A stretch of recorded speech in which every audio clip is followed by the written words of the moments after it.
Evening all, hope you're well. Well, I'm just going to show you how I fillet, skin and debone my whiting. Obviously I caught them last night on the beach, they're a little bit fresh, but I always gut them that night on the beach, see, no guts in them, because the guts on whiting turn ever so quickly.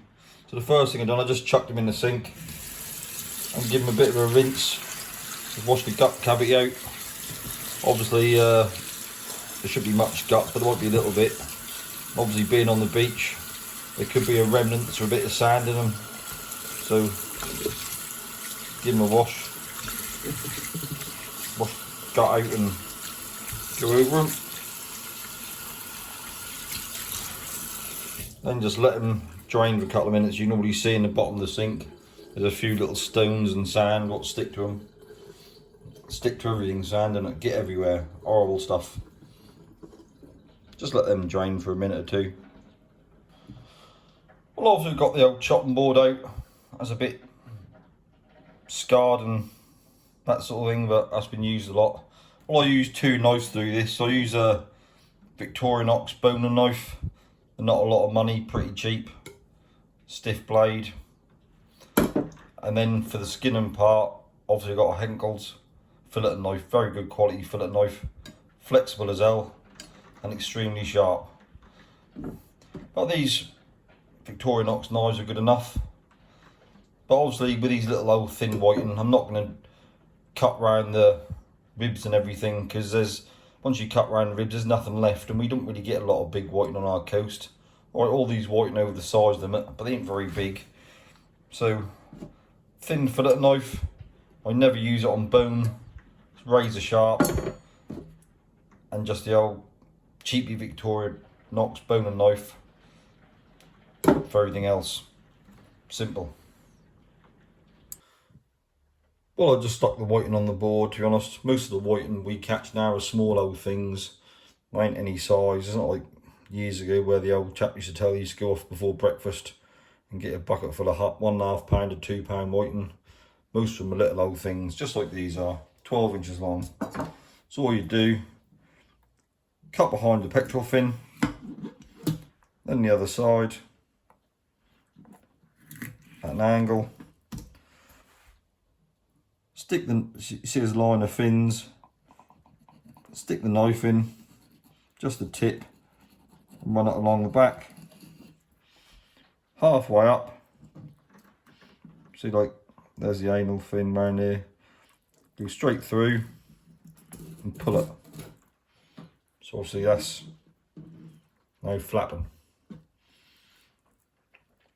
If you stick the tip in, just tease it ever so gently.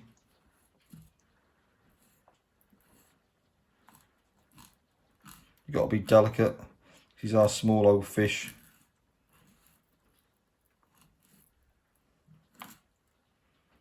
And because I only caught last night, they're really soft. You just go gently round, then cut it through. See, I didn't cut in tight. You see the backbone there and the ribs. As soon as it come off the ribs, I cut through.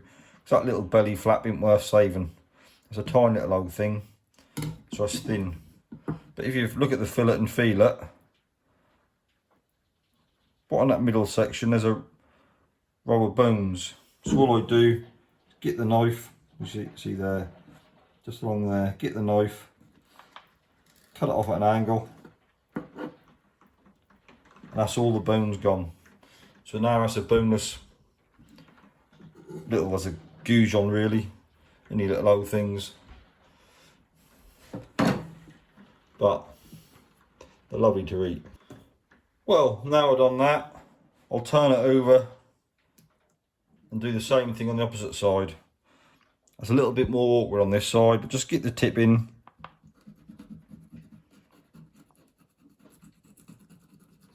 Run it along just to split the skin. Get the blade, push it all the way through above the bone and push it down. Done. So that's that flap off. Then you just come back, just stroke it with a knife. You ain't got to be firm or vicious. know you see people in these videos cutting them really quickly, but we're not professional filleters here. So just past the backbone, just go gentle. Just lift it up as you go. If you lift it up, you can see what's happening. So there's the backbone, there's the ribs. I'm just teasing it gently. There's a bit of a fin there, I'll cut that off now. There you go. Then I'll just run the knife back. It's a bit more awkward on that side. Obviously I bought the belly flap, but we don't want that because it's a tiny little old thing, so just slice that off.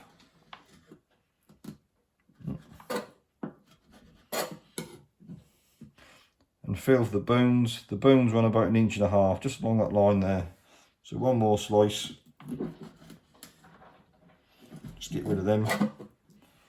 That's now totally boneless. Lovely. Well, as I'm turning these into goujons, I don't want no skin on them at all. So all you do is grab the end, be very delicate, well I've got to be because these are less than 24 hours old, so they're very soft. Just grab the end bit of tail, stick the knife in and just angle it down and give it a slight pressure. I'll move it along.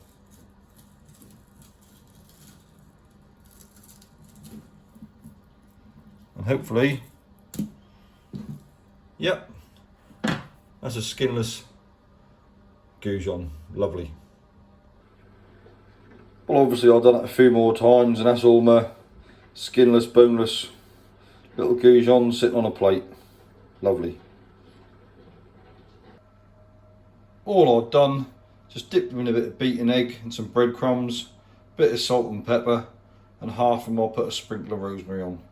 They'll be smashing. Can't beat them. Bloody lovely fresh whiting. A couple of rolls, bit of salad, a few goujons, and a big blob of tartar sauce. Superb. You'll never chuck little whiting back again. They are cracking like this. I think that's the best way to have them, apart from fish cakes.